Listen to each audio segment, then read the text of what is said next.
ನೊಂದಳಕಟಾ ಸತಿ ಎನ್ನುತ್ತಮನನೊಂದು ಸೈವರಗಾಗಿ ಖತಿಯಲಿ ಕಂದಿ ನಸುಮೈ ಬಾಗಿ ದೋಷದೊಳ್ ಅವಳ ನೊಡೆಯವುಚಿ ಮಂದಿಯರಿಯದವಳು ಕುಚೇಷ್ಟೆಯೊಳ್ ಒಂದೇ ಮೆಲ್ಲನೆ ಬಾಗಿ ನೋಡಿದನು.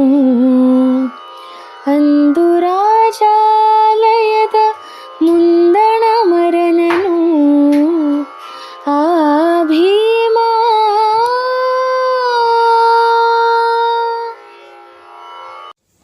21ನೇ ಪದ್ಯ. ಇಲ್ಲಿ ದ್ರೌಪದಿಯನ್ನು ನೋಡ್ತಾ ಇರತಕ್ಕಂತಹ ಭೀಮನಿಗೆ ಇನ್ನೂ ಸಂಕಟವಾಗಿದೆ.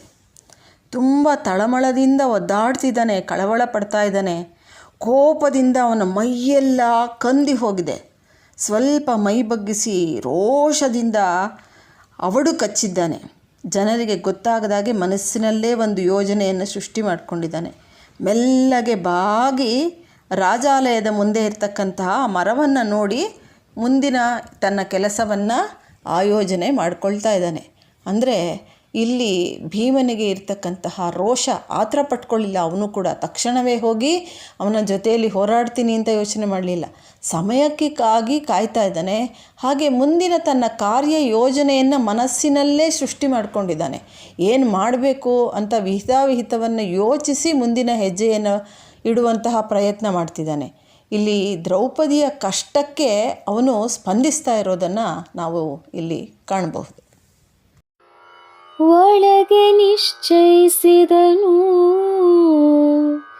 ಮೊದಲಲ್ಲಿ ಹಿಳಿದು ಹಿಂಡುವೆನು,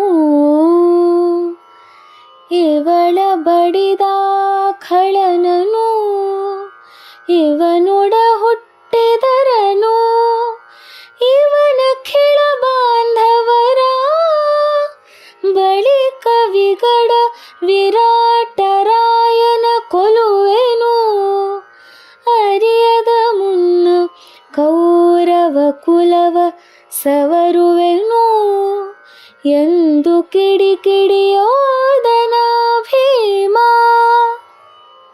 22ನೇ ಪದ್ಯ. ಇಲ್ಲಿ ಮನಸ್ಸಿನಲ್ಲೇ ಅವನು ಯೋಚನೆ ಮಾಡ್ಕೊಂಡಿದ್ದಾನೆ. ಯಾರ್ಯಾರನ್ನು ಹೇಗೆ ಮೊದಲು ಯಾರನ್ನು ಕೊಲ್ತಾ ಹೋಗಬೇಕು ಅನ್ನೋದನ್ನು. ಮೊದಲಲ್ಲಿ ಹಿಂಡುವೆನು ಇವಳ ಬಡಿದ ಈ ಖಳನ. ಯಾರು ಈ ದ್ರೌಪದಿಯನ್ನು ಹಿಡಿದು ಅವಮಾನ ಮಾಡಿದ್ನೋ ಅವನನ್ನು ಮೊದಲು ಸಾಯಿಸ್ತೀನಿ. ಆಮೇಲೆ ಅವನ ಬಳಗವನ್ನು ಬಾಂಧವರನ್ನು ಸಾಯಿಸ್ತೀನಿ. ಆಮೇಲೆ ಅಂತಹವನನ್ನು ಇವನ ಆಸ್ಥಾನದಲ್ಲಿ ಇಟ್ಕೊಂಡು ಆಶ್ರಯ ನೀಡಿರುವಂತಹ ರಾಜನಾದಂತಹ ವಿರಾಟರಾಯನನ್ನು ಕೊಲ್ತೀನಿ. ಈ ವಿಷಯ ಕೌರವರಿಗೆ ಗೊತ್ತಾಗೋ ಮುಂಚೆನೇ ಹೋಗಿ ಕೌರವರ ವಂಶವನ್ನೇ ನಾಶ ಮಾಡಿಬಿಡ್ತೀನಿ. ಅಂದರೆ ಹಂತ ಹಂತವಾಗಿ ಅವನ ರೋಷ ಹೇಗೆ ಬೆಳೀತಾ ಹೋಗ್ತಾ ಇದೆ ಅನ್ನೋದು ನಮಗಿಲ್ಲಿ ಸ್ಪಷ್ಟವಾಗುತ್ತೆ. ಮೊದಲಿಗೆ ಕಾರಣನಾದವನು ಕೀಚಕ, ಆಮೇಲೆ ಅವನ ಬಂಧು ಬಾಂಧವರು, ಆಶ್ರಯ ಕೊಟ್ಟಂತಹ ರಾಜನಾದ ಮೇಲೆ ಕೌರವರು. ಇಷ್ಟೆಲ್ಲ ಆಗೋದಕ್ಕೆ ಕಾರಣ ಈ ಕೌರವರು. ಇವರ ವಂಶವನ್ನೇ ಮೊದಲು ಧೂಳಿಪಟ ಮಾಡ್ತೀನಿ ಅಂತ ಹೇಳಿ ಇವನ ಕಾರ್ಯ ಯೋಜನೆಯನ್ನು ಸಿದ್ಧ ಮಾಡಿಕೊಂಡಿದ್ದಾನೆ ಭೀಮ. ಅದನ್ನು ಮಾಡುವಂತಹ ವೀರನೇ ಕೂಡ ಅವನಾಗಿರ್ತಾನೆ.